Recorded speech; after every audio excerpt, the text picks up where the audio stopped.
plans to lift restrictions next month are in doubt after a surge in cases of the Indian variant, which have almost doubled in a week. The Health Secretary, Matt Hancock, said the variant could account for 75% of all new cases. Joining us is Business Secretary Kwasi Kwarteng. You can see on the front page of the papers there's a collective at the idea that June 21 might not happen.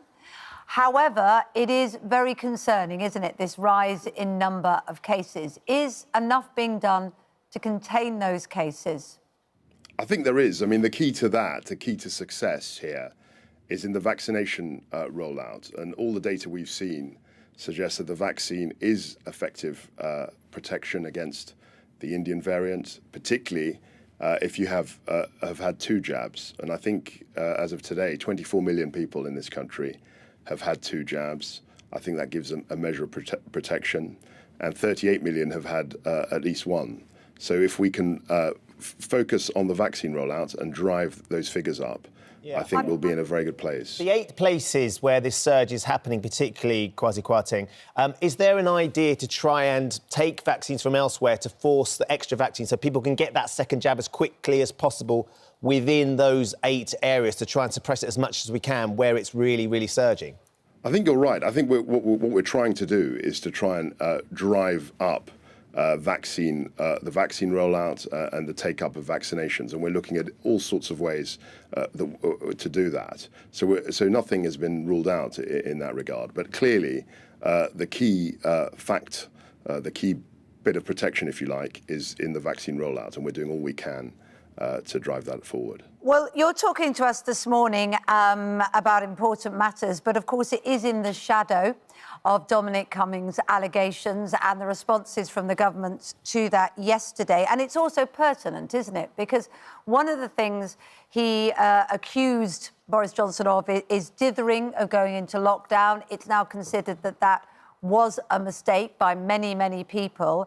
And the second area, of course, is care homes and the pressure on Matt Hancock about what he told the Prime Minister and the government and whether or not he misled anybody about the fact that there wasn't guidance and there wasn't testing done of those people in hospital that were released into care homes.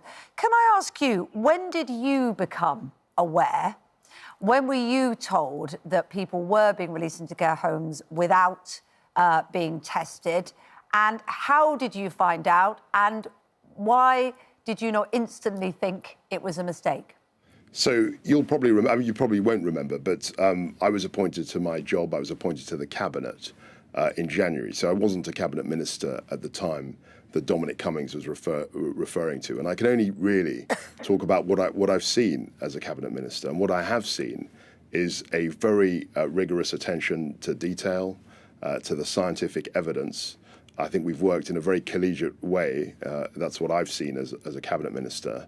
And we're looking at evidence all the time. And I'm very pleased that the roadmap... That's very true, though. But the problem is we've set off on this programme, we've talked to you, haven't we, directly, and you're always very frank and direct with us, and we have a good chat. But the sort of inability to make mistakes has kind of caught up on this government, hasn't it? Because now when you're trying to say you're focusing on the vaccine programme and that you have got the Indian variant under control and you're looking at figures, there is a break in trust because of these allegations. I don't see it like that. And as you say, I try and speak very directly and frankly. All I can do is talk about the experience I've had as a cabinet minister and as a minister in the government, and that has been generally positive. But have you not been tempted since to call Matt Hancock up and say, what on earth is going on? All I know about what I saw of Matt as Health Secretary is that he was Health Secretary in an unprecedented pandemic, a once-in-a-100-year event, and he worked extremely hard all through that period to protect lives. He fought and won a battle to inject huge amounts of money into the NHS. We've spent something like £92 billion in the course of the pandemic on the NHS. So Matt was very much a leader in that. He's worked extremely hard. He's been extremely focused. And he's actually had a measure of compassion. He's been deeply affected by the devastating effect of the pandemic.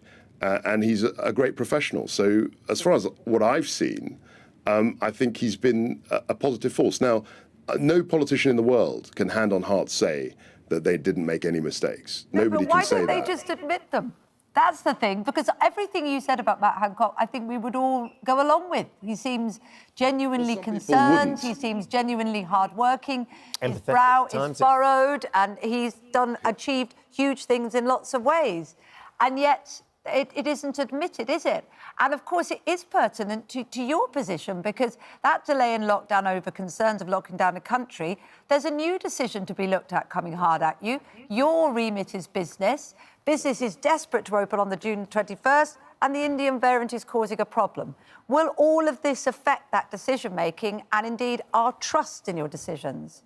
Everything you say is right. Clearly, business is hugely affected by whether we can open up on the 21st of June or not. And as Business Secretary, I'm absolutely committed to trying to make sure that we can do that in a safe way. But what I can't do is guarantee that this will happen, because obviously the coronavirus has a mind of its own, so to speak. It can develop in ways that we haven't anticipated. And we have to look at the evidence, we have to look at the science, and we have to make a judgment as to whether it is safe. Am I right in saying, Kwasi Kwarteng, the review on whether the 21st of June will be acceptable to open up is going to happen on the 14th of June? That's right. That's right. The problem you can imagine for business leaders as well, and Michael Kill, who I'm sure you're aware of, the CEO of the Nighttime Industries Association, there are real concerns with that date of the review. And understandably, I know that you are following the science and you don't want to make the decision too soon. But as he points out, businesses have already had to engage staff, order stock, book entertainment, sell tickets, all at a huge cost. Evidently, the government has a misguided understanding of the timelines, preparation, operational requirement of our sector, given this 7-day period they have said that they will give before reopening. You can see their concerns and their fears. They have been absolutely devastated. The June the 21st is such an important date for them. Is there no way you can look at this a little bit earlier, just give them a heads up as to say, you know what, it's looking more positive, or actually, we just can't take the risk. And I understand that this is going to be devastating to your business, but we just can't do it. Because the 7 days, as he points out, is just nowhere near enough time for them. Look, it's very difficult, and you're right. It's a time of great uncertainty. You'll remember, though, at the beginning of the year, we didn't even have a roadmap. We didn't even have dates. So we tried to provide a measure of certainty. But what we can't do is give the guarantees that many people would like, because we've got to look at the data in real time, on a day-by-day, almost minute-by-minute basis. And just in terms of the week, I mean, that was the process that we did ahead of the 12th of April. I remember that decision was taken a week before when we reopened in the way we did. On the 17th of May, we took a decision, as I remember, on the 10th of May, I attended the meeting, which decided that. And so it's exactly the same for the 21st of June. I know it is frustrating because obviously people want certainty as soon as possible. But when you're dealing with a pandemic, which I said is a once-in-a-100-year event, it's very difficult to give that degree of certainty 3.5 weeks before the date we've suggested. You can understand their concerns, can't you? I absolutely do, and I speak...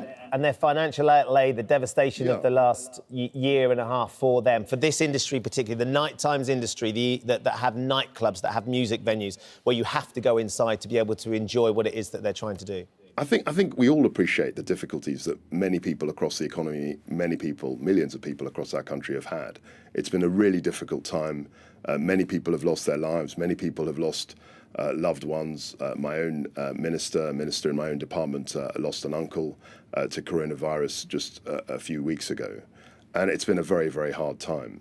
But what we can't do is jeopardize further lives in the future by rashly reopening the economy, or trying to get ahead of ourselves, or simply by just keeping a lockdown on in perpetuity. We've got to balance these things out. The approach we've adopted, I think, is a balance, is a good balance. Not everybody will be happy all the time with what we're doing, but I think it does give a measure of certainty. And yes, we have to look at the evidence and can't make decisions too quickly. Does the idea of a public inquiry, is that something that you would push for sooner rather than later to avoid the kind of having to deal with questions that aren't related to your particular area but are related to government practice and other ministers? I think that a public inquiry is a good thing because we need to learn the lessons of this pandemic. We need to be much better prepared if, God forbid, something like this happens again. But the timing of the inquiry also is important. You know, we're in the middle of this thing right now. It's not over. We haven't even hit the 21st of June. And that's why I think it makes sense to have the inquiry, to launch it. But in the light of the Dominic Cummings accusations that we saw on Wednesday, and everything that he had to say, which obviously we're waiting for the evidence to prove that, but the opportunity for yourselves and your other fellow cabinet ministers to be able to defend yourselves or answer those questions, in light of those accusations and all the things that he said, would you not, as a government minister, welcome that coming forward so we could see exactly how things have gone, the good and the bad? So I welcome the public inquiry. I think the date of it is about right, because what I'm focused on now is trying to reopen the economy. I mean, I was only in Derby yesterday announcing the Rolls-Royce announcement. It's a huge amount of investment, £90 million in Derby, in this country. And that's what we're focused on at the moment. We're trying to reopen the economy after what has been, as you know, a devastating time. And I think the inquiry should come after we've successfully reopened the economy. Do you regret that we didn't go into lockdown earlier? Because the argument seems to be now that it was cost lives and actually led to further economic harm than other countries that did. Look, I think with the benefit of hindsight, we can easily point to bits of decisions that were mistaken. We could all say, well, things should have happened sooner, things should have happened more quickly. But you're making decisions like that now, so it's kind of relevant, isn't it? Well, we've all learnt lessons from what's happened in the past. But what we tend to forget is that at the moment that these decisions were made last year, nobody knew much about the virus. Nobody really knew even how it was transmitted. And politicians, civil servants, scientific officers were expected to make lightning-quick decisions in real time. And do I think every decision that was made was 100% right? No, I don't. But I don't think there's anywhere in the world or any politician in the world that can say hand on heart that they didn't make a single mistake in what was a very difficult time. Kwasi Kwarteng, we're going to have to leave it there. Appreciate your time and joining us this morning as ever. Thank you.